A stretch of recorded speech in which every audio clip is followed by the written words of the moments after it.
When The Lord of the Rings was first published in the early 1950s, some critics accused Tolkien of simplistic characters. They were either all good or all bad, no complexity, as well as this claim that it was basically a boys' club, like Peter Pan with wizards. Also, a great lack in the feminine presence. Clearly, those who made these reviews never actually read The Lord of the Rings. One character that has always fascinated me in the 40-plus years of reading and loving The Lord of the Rings is Éowyn. She's the shield maiden of Rohan. She's the niece of King Theoden. What fascinates me about Éowyn is exactly the complexity of her character. In her own way, she's dealing with a father wound. Now, her father was slain by orcs when she was young, and nature, as they say, abhors a vacuum. So, as the saying goes, suffering can make you bitter or it can make you better.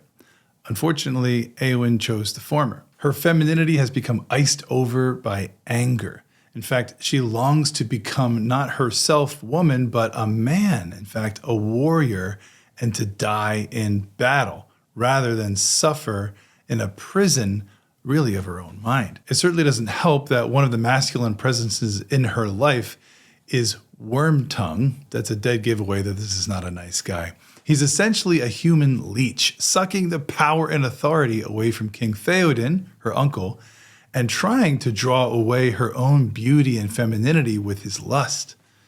Happily, that spell is broken by Gandalf. He arrives precisely when he means to. With the liberation of Theoden the king from Saruman and Éowyn's freedom from Wormtongue, a true man suddenly appears in her life in the figure of Aragorn. And then the embers of her feminine heart begin to stir once again. She's deeply attracted to him. Now, Aragorn, in his maturity, recognizes, however, that Éowyn is falling in love with an ideal and an image, not exactly the unique personality of Aragorn. The shield maiden of Rohan continues through The Lord of the Rings to be torn and pulled in different directions, always seemingly away from her femininity, to the point of actually dressing like a man and going by the name Durnhelm as they make their assault against Mordor. She has a death wish. Then, on the Pelennor fields, comes the moment of Éowyn's greatest victory. And it's curious that her struggle to be masculine, a warrior and a hero, rejecting what she sees as feminine weakness, is actually reversed at the moment she reveals herself as a woman. She stands fearless before the Witch King of Angmar, who boldly says, "No man can kill me." And she cries out her identity, "I am no man." I am no man. In other words, I am woman. She pulls her helmet off, her blonde hair blows in the wind, shining like gold. Like a type of the Virgin Mary, she is the one who can crush the head of the ancient serpent, so to speak, in the figure of this leader of the Nazgul. With this cry of her own feminine identity, she pierces the enemy and slays him. But then she falls into darkness from a mortal wound that he dealt her. Later in the Houses of Healing, Gandalf says, "Who knows what she spoke to the darkness, alone, in the bitter watches of the night, when all her life seemed shrinking and the walls of her bower closing in about her." It's at this moment that Aragorn, a true man, a mature man, enters and whispers, "Awake, Éowyn, Lady of Rohan." He took her right hand in his, felt it warm with life returning.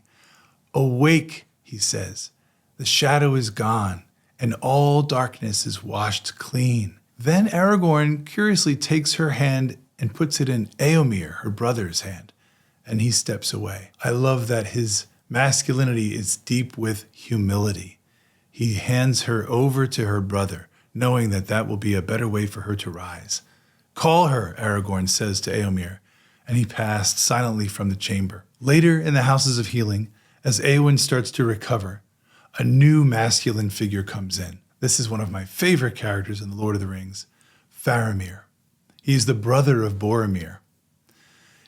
With his warmth, his attention, his love, and his deep humility and respect for Éowyn, the heart of her changed, or at least as she understood it. Suddenly her winter passed in the presence of Faramir's love, and the sun shone on her. She says, "I stand in Minas Anor, the tower of the sun." and behold, the shadow has departed.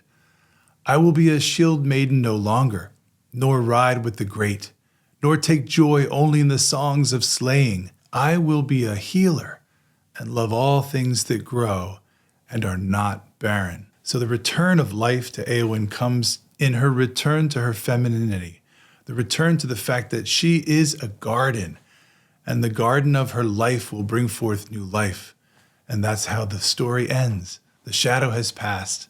And I think for all of us, discovering our true identity, coming home to who we are, dealing with our wounds and brokenness is what will bring back what is beautiful.